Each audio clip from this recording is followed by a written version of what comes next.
Você está no canal Eu Estudo a Lição com o pastor Samuel Camilo. Hoje é segunda-feira, dia 15 de julho de 2024. E o tema que estudaremos a nossa lição será o chamado de Levi e a questão do jejum. O texto que serve como base para o nosso estudo de hoje encontra-se em Marcos, no capítulo 2, a partir do verso 13. Vou apenas introduzir o texto aqui. O texto diz assim: Em seguida, Jesus saiu outra vez para a beira-mar e ensinou as multidões que vinham até ele. Enquanto caminhava por ali, viu Levi, filho de Alfeu, sentado no lugar aonde se coletam os impostos. Siga-me, disse Jesus. E Levi se levantou e o seguiu. Mais tarde, na casa de Levi, Jesus e seus discípulos estavam à mesa, acompanhados de um grande número de cobradores de impostos e outros pecadores, pois eram muitos os que o seguiam. Quando alguns fariseus, mestres da lei, viram Jesus comer com os cobradores de impostos e outros pecadores, e perguntaram aos seus discípulos por que ele come com cobradores de impostos e pecadores. Ao ouvir isso, Jesus lhes disse: As pessoas saudáveis não precisam de médico, mas sim os doentes. Não vim chamar justos, mas sim pecadores.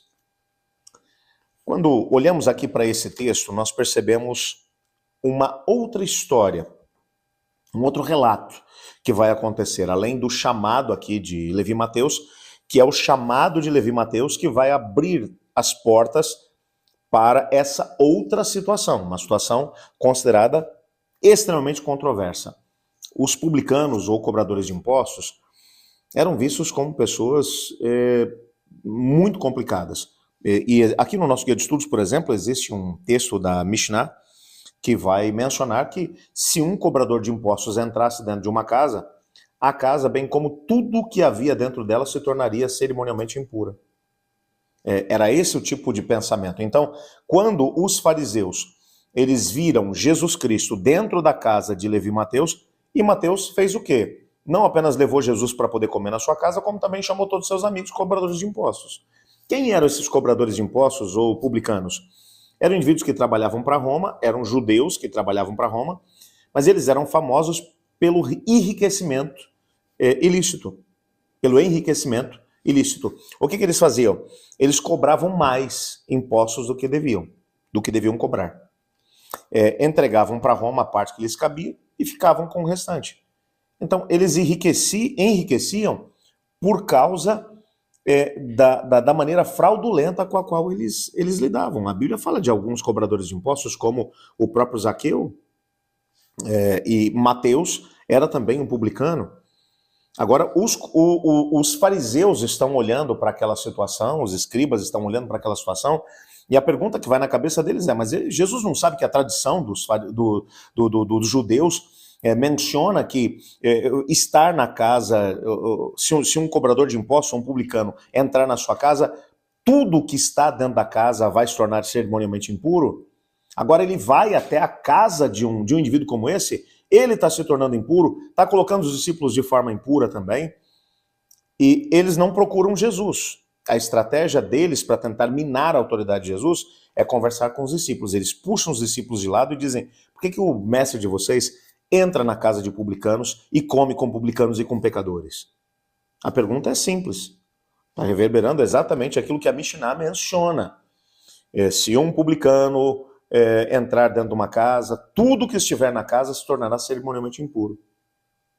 O que ele não entendia era que quando Cristo Jesus chegava num lugar, mesmo que o lugar fosse impuro, se tornava puro por causa da sua presença. Isso é fantástico. Jesus não deixa passar por menos. Dessa vez, Jesus vai responder. Uma pergunta: quem é que precisa de médico? Os sãos ou os doentes? É claro que são os doentes. E Jesus diz: eu não vim buscar justos, eu vim buscar pecadores para que esses se arrependam. É interessante a forma como Jesus vai trabalhar. E isso vai abrir a base para uma outra discussão. Se você olha para o texto, vem uma outra discussão agora a partir do versículo 18. Certa vez, quando os discípulos de João e os fariseus estavam jejuando, algumas pessoas vieram a Jesus e perguntaram: por que os discípulos não têm o hábito, por que os seus discípulos não têm o hábito de jejuar como os discípulos de João e os discípulos dos fariseus? É uma pergunta simples. A prática espiritual do jejum, que era muito forte dentro da comunidade judaica daquela época, e que era muito utilizada, tanto por João Batista, como também pelos seus discípulos, e também pelos fariseus. Os fariseus jejuavam 2 vezes por semana. Eles só não aceitavam fazer isso no sábado, porque o sábado é o dia de alegria. Então o sábado era o dia que eles tinham as melhores comidas, era o momento para poder se alegrar no Senhor. Não era o momento para jejuar, não podia haver tristeza nesse dia. Então eles jejuavam 2 vezes por semana. Era algo muito rigoroso. E agora eles viam Jesus, toda vez que iam procurar Jesus, Jesus estava num banquete, Jesus estava comendo com publicanos e pecadores. A discussão vai acontecer exatamente por isso. Jesus está comendo com gente de má fama. Beleza. Num primeiro momento, só os fariseus vêm e questionam por que o mestre de vocês come com essa gente de má fama. Jesus disse, eu não vim buscar pessoas que sejam boas. Eu, como médico, eu vim buscar os doentes. Jesus se apresenta como médico dos médicos, capaz de resolver o problema do pecado na vida das pessoas. Ponto. Agora vem uma outra discussão. E nessa outra discussão vem agora os discípulos de João Batista também. E perguntam direto para Jesus. A gente jejua, os fariseus jejuam, e o Senhor e os seus discípulos não. E Jesus, quando vai responder, ele usa uma metáfora. Ele fala, olha, quando acontece uma festa de casamento, não é de bom tom que as pessoas vão para jejuar no casamento. O casamento é uma hora para poder celebrar. E eles estão celebrando porque acharam o Messias, o noivo. Quando o noivo for tirado deles, aí então eles vão jejuar.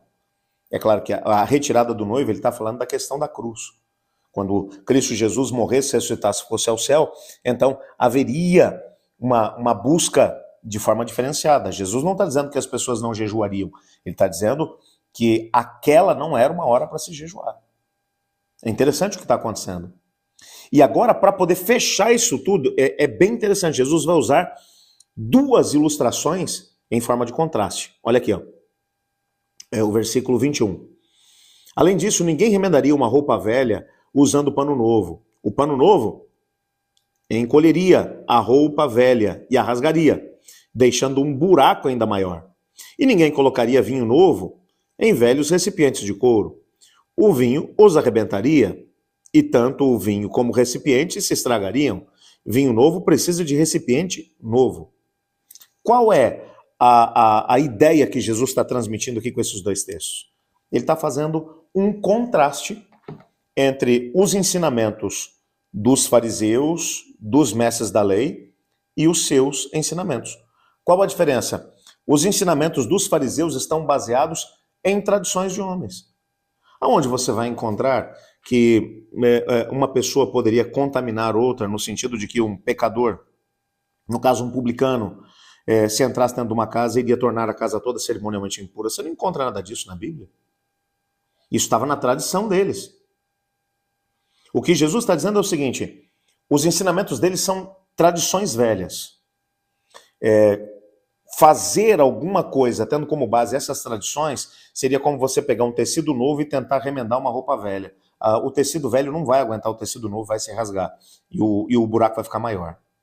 É como pegar vinho novo e colocar em odres velhos. Os odres vão se estragar e o vinho também.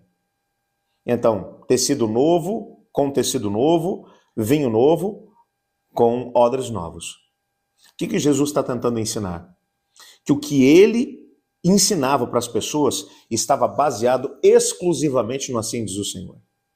Você não vai encontrar um único ensinamento de Jesus Cristo que tenha sido baseado na tradição dos homens. Todo ensinamento de Jesus é baseado na Bíblia, a palavra de Deus. Tudo o que ultrapassa a Bíblia não provém de Deus. Tudo que não está na Bíblia também não provém de Deus. Nessa perspectiva, Jesus Cristo, ele faz esse contraste. Isso deve fazer com que a gente pare para poder pensar.